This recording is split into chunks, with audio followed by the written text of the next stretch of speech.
Good. So happy to be here, if even virtually. I would have loved to be with you today.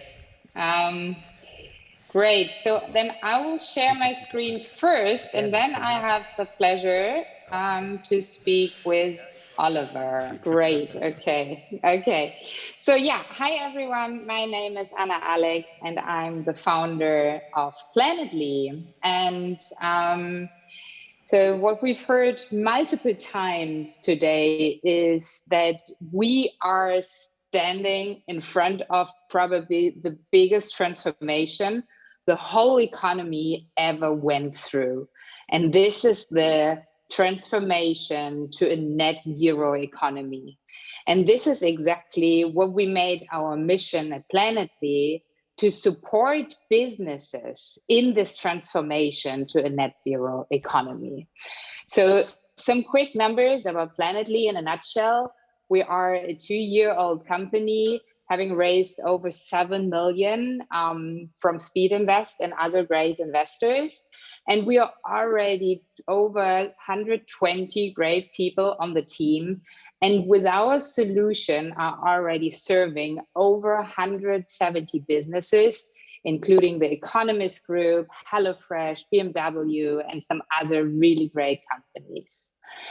And while we've always been very interested in the wider side of sustainability KPIs, due to the urgency, we started with focusing on carbon.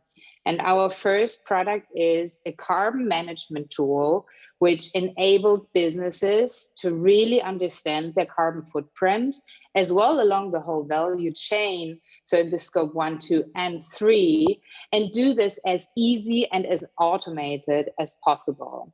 So we implemented a high degree of automation and can serve with full transparency on the carbon footprint our customers. And by this, show them the biggest potential and the levers that they need to take in order to reduce their carbon footprint.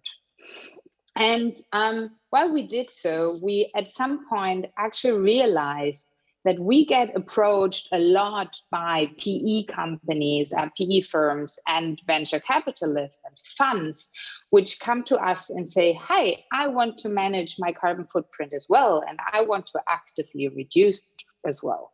But when you look at the funds, the big part of your carbon footprint is not the 5 people flying around the Earth, but the big part of your carbon footprint is actually your portfolio. So did you know that the footprint of your portfolio is part of your own carbon footprint? And this is really it. So the footprint, the carbon footprint of the portfolio is part of your own scope 3 carbon footprint. And due to the high demand that we saw, we now decided to, additionally to our climate impact manager, so to the carbon management tool, we developed a different module for funds and investors to manage the carbon footprint of their portfolio. This is the ESG Portfolio Management Suite. And through this, we are enabling the funds to manage the whole carbon and ESG performance of the portfolio and align with the global standards like the Science-Based Targets initiatives, set up reporting processes, and really do a detailed analysis of the whole portfolio in order to bring them on the right track. So much from my side, and now I'm very happy to speak with Oliver about how we can apply this. Hey Anna, it's a bit weird not seeing you. Here you are, it's better. I see you. Okay, now I see you too, very nice. So Anna, we were lucky enough to invest in your company and in you specifically. I have to say that was the main reason why we jumped, because there were so many companies trying to tackle what you tackle, but we always believed, as always in startups, the founder team makes a difference, so we were super happy to back you. So this was 2 years ago, not that long ago in reality. So what has changed in your perspective? You've seen everything. Yeah. So yes, I must really say, so you were very early in spotting the trend in climate tech. And like 2 years back then, we spoke to a lot of investors, and you were really among the first ones who really saw this massive opportunity that is in there, but as well the urgency. And I think this is as well why you now set up a specific climate tech fund in under the Speedinvest fund. So maybe you want to talk a little bit about this as well. Thanks for the hint. Yeah, so as you know, I mean, we've been investing in climate tech for a while now. We already have roughly 20 companies that would qualify solving parts of the climate crisis. And we continue to do that out of our seed practice, out of our seed fund. But given this pretty broad portfolio that we already have, we wanted to make sure to be able to continue to invest in this. So we set up together with a couple of big institutional investors and also big industrial companies is a climate and industry opportunity fund, which actually specifically continues to invest in the most interesting, most successful climate funds that we already have in the portfolio and the ones that we missed. So it's the first time that Speedinvest kind of takes micro steps into growth investing, and really to support these amazing companies that are making a difference. But we still and will always continue to back seed companies like you were 2 years ago. So that's in a nutshell us. So if there are any founders from pre-seed or even pre-seed to growth, we're here and we have the money now. And I can really recommend doing that. So you have been a great support for us along the way. Thanks so much.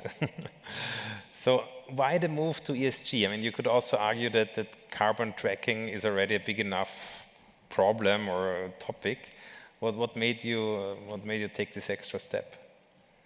Yes, that is right. So as I showed, we started with the carbon management only and now moved to ESG because we see a big demand coming from the financial world in regards to ESG. And it is not just carbon. I mean, of course, carbon is the biggest part of the E, but as well the social and the governance criteria are so important to actually see if a company is doing good. So it is not just the environmental KPIs that we need to track. And by this, we very much believe that this is true. So we shouldn't just manage our carbon. This would be like too short-sighted. We should really like broaden our view here. And of course, carbon is the most urgent one, and we are on that. But we need to as well cover social and governance aspects. And this is why we now develop the extra ESG module on top of our carbon management for funds. And this is really what makes us different here as well, because many of the ESG solutions out there, then there is some field and they just ask you like, what is your carbon footprint in scope 1, 2, and 3? And this is exactly the answer that most companies actually cannot give, right? So this is we took it like from the different side. First focused on carbon, and now and did the hard part first actually, and are now widening our offering to ESG. Any outside, so to say, forces that drove this development? I mean, there's so much happening in this market, and as Marco said, it's sometimes a bit difficult to follow all these different things. You could even see this as wishy-washy, but there are things happening, right? Yeah, there are a lot of things happening, and I absolutely agree with Marco. So if you like look at ESG a year ago, it was like wishy-washy, but by now it really became and is on the way to become a solid framework and a really like standard that is established and that is setting high quality gates when a company is reporting on their ESG criteria.